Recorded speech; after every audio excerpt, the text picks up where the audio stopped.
जय श्री कुंज बिहारी की, जय श्री राधा प्यारी की।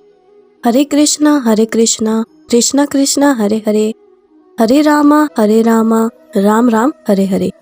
भगवत रसिक चैनल में आप सभी का स्वागत है।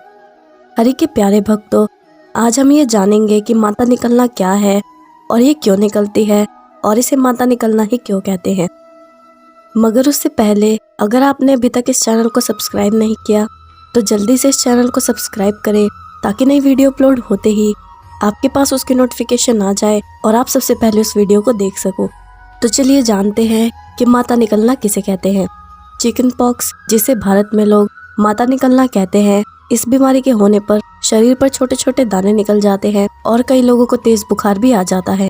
विज्ञान के नज़र में ये एक सामान्य बीमारी है जिसका उपचार भी हो सकता है, लेकिन भारत में कई लोग इस इलाज के लिए डॉक्टर के पास ना जाकर कुछ घरेलू तरीकों से इस बीमारी को ठीक करते हैं, क्योंकि इस बीमारी को माता से जोड़कर देखा गया है। इसलिए इस दौरान पूजा पाठ करने का भी विशेष महत्व माना जाता है। लेकिन चिकन पॉक्स को भारत में माता का आना क्यों कहा जाता है? मान्यताओं के अनुसार ये बीमारी उस इंसान को होती है जिस पर माता का बुरा प्रकोप पड़ता है। इसलिए इस दौरान माता की पूजा करके इस बीमारी को ठीक किया जा सकता है। यही कारण है कि इस बीमारी को माता शीतला से भी जोड़कर देखा जाता है। शीतला माँ, जिन्हें माँ दुर्गा का रूप माना जाता है, ऐसा कहा जाता है कि इनकी पूजा करने से व्यक्ति को चेचक, फोड़े, फुंसी आदि रोगों से राहत मिल जाती है। जैसे कि शीतल का अर्थ होता है ठंडा, और इस रोग में शरीर में काफी जलन होने के कारण शरीर को ठंडक की ज्यादा जरूरत होती है। इसलिए लोग शीतला माता की पूजा करते हैं, जिससे कि माता व्यक्ति के शरीर को इस रोग के दौरान ठंडक पहुंचाती है। लेकिन इस बीमारी को माता का आना कहने के पीछे एक और कारण है जो विज्ञान से भी जुड़ा हुआ है, क्योंकि 90 के दशक तक इस रोग की कोई दवाई नहीं थी, जिस कारण इस बीमारी के कुछ घरेलू उपचार बताए गए, जिसे लोगों ने भगवान से जोड़ दिया। विज्ञान के अनुसार ये बीमारी एक सामान्य बीमारी है, इसलिए कुछ चीज़ों का परहेज करने से ही इससे मुक्ति मिल जाती है। इसलिए आजकल डॉक्टर कुछ एंटीवायरल दवाइयाँ देते हैं और इस दौरान ज़्यादा से ज़्यादा आराम करने की सलाह देते हैं, जिससे कि यह रोग फैल नहीं पाता। माता निकलने पर कई घरेलू उपचार करके आराम पाया जा सकता है, पर जब 90 के दशक तक इस बीमारी की कोई दवाई नहीं आई थी, तब लोग कई घरेलू उपचार करके इस बीमारी से आराम पाते थे। इसलिए अब हम उन घरेलू उपचारों के बारे में जानते हैं। इसमें नीम को बड़ा असरदार माना जाता है। नीम के पत्तों को पहले पीस ले और फिर शरीर में हुए दानों पर इसका लेप लगाएं, जिससे दर्द में आराम मिलता है। इसके अलावा नीम को नहाने वाले पानी में डालकर उबाल लें और फिर इस पानी से रोगी को नहलाएं। हरे मटर को पानी में पकाकर उस पानी को शरीर पर लगाने से दानों को काफ़ी आराम पहुंचता है। गाजर और धनिया के पत्ते को एक साथ उबाल लें और फिर इस पानी को पीने से ये बीमारी कम होती है। थोड़ी काली मिर्च के साथ थोड़े से प्याज को पीसकर उसका लेप बना लें और फिर इसे शरीर पर लगाएं। ऐसा करना इस बीमारी में काफ़ी लाभदायक होता है। तो आज हमने जाना कि माता निकलना किसे कहते हैं, और विज्ञान के मुताबिक इस बीमारी को चिकन पॉक्स कहा जाता है, पर भारत के लोग इसे माता का प्रकोप कहते हैं। आप मुझे अपनी राय कमेंट में ज़रूर बताना कि आपको क्या लगता है कि ये बीमारी चिकन पॉक्स होती है या सच में ये माता का प्रकोप होता है। अब मैं आपको श्री राम के भक्त श्री रायमल जी की कथा सुनाती हूँ। श्री रायमल जी का तेज प्रताप बड़ा ही अद्भुत था। उन्होंने अपने जीवन में बहुत से चमत्कार किए जिनका साधु आज वर्णन करते हैं, और वो संतों की सेवा बड़े ही प्रेम और भाव से करते थे। एक बार श्री रायमल जी ध्यान लगाकर श्री सीताराम जी की मानसिक सेवा कर रहे थे। उस वक्त होली के दिन चल रहे थे। तब कुछ लोग वहां आकर श्री रायमल जी पर भी धूल फेंकने लगे। उनके ऐसा करने से कुछ देर तक तो रायमल जी मौन रहकर वो सब कुछ सहन करते रहे, पर फिर भी जब वो लोग नहीं माने तब श्री रायमल जी ने उन्हें मना किया और उनसे कहा कि बस अब बहुत हो गया, तुम सब मेरे भजन में विघ्न डाल रहे हो। पर इसके बाद भी जब वो लोग नहीं माने तब श्री रायमल जी ने उन पर क्रोध किया और उनसे कहा कि अगर तुम किसी संत पर फूल डालोगे तो आकाश से तुम्हारे ऊपर भी फूल वर्षा होगी, पर अगर तुम उस संत पर धूल डालोगे तो आकाश से तुम्हारे ऊपर सिर्फ कंकड़ और धूल ही बरसेगी। श्री रायमल जी के इतना कहते ही आकाश से उन व्यक्तियों के ऊपर कंकड़ और धूल बरसने लगी, और जहाँ जहाँ वो गए वहाँ वहाँ उनके ऊपर धूल बरसती रही। जब गांव के लोगों ने ये देखा तब वो सब इकट्ठे होकर श्री रायमल जी के पास उनसे क्षमा मांगने गए। और जब श्री रायमल जी ने उन्हें माफ़ कर दिया तब आकाश से धूल बरसनी बंद हो गई।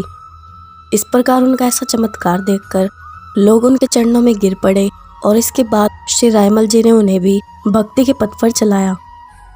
ऐसे ही श्री कृष्ण की एक और भक्त थी जिनका नाम करमैती जी था।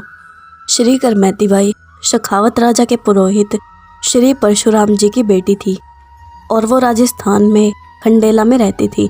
करोड़ों कामदेवों से भी अधिक मनोहर श्री श्याम सुंदर श्री करमैती बाई जी के हृदय में वास करते थे।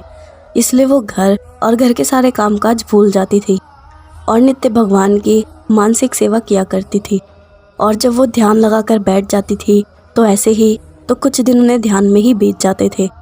जब उनकी शादी हुई तो शादी के कुछ दिन बाद उनके पति उन्हें गोना कराने घर वापस लाए और श्री करमैती बाई जी को घर आते हुए देखकर उनके माता पिता को बहुत प्रसन्नता हुई और वो बड़े चाव के साथ श्री करमैती जी को वस्त्र और आभूषण दिखाने लगे।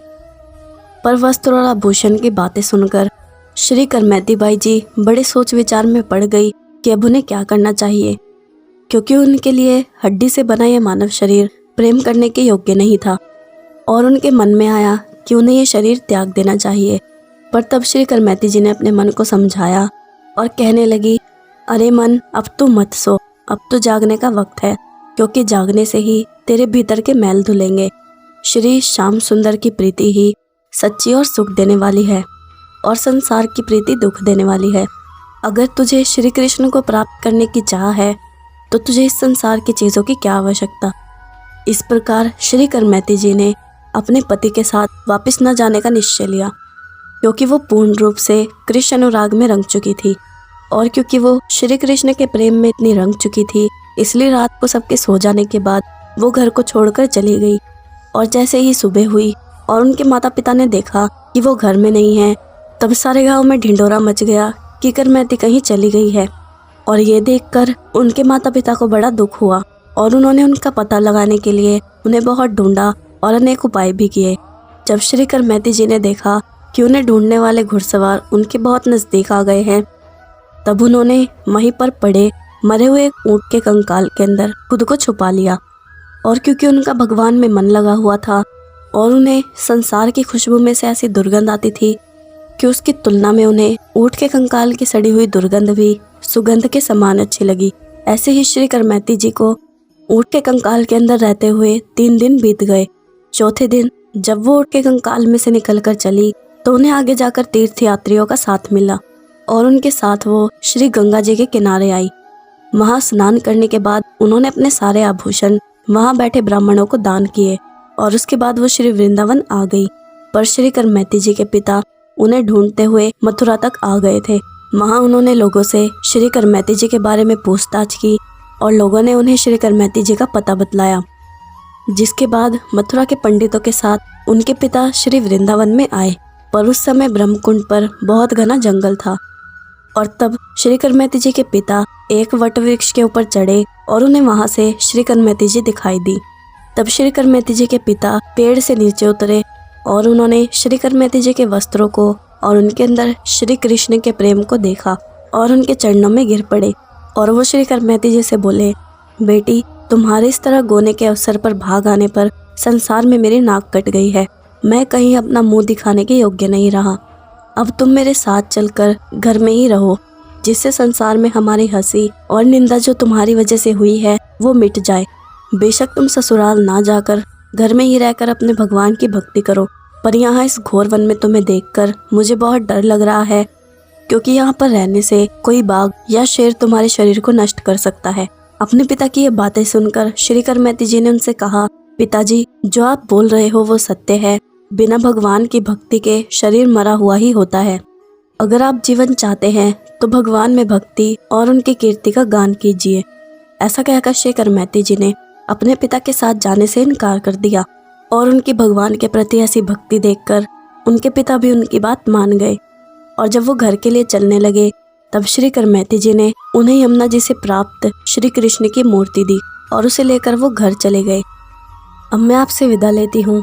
अगर आपको ये वीडियो अच्छी लगी हो या आपको इससे कुछ सीखने को मिला हो तो इस वीडियो को लाइक और शेयर ज़रूर करना और कमेंट में मुझे ये ज़रूर बताना कि क्या आपको जीवन में कभी माता निकली है। जय श्री कुंज बिहारी की, जय श्री राधा प्यारी की। हरे कृष्णा कृष्णा कृष्णा हरे हरे, हरे रामा राम राम हरे हरे।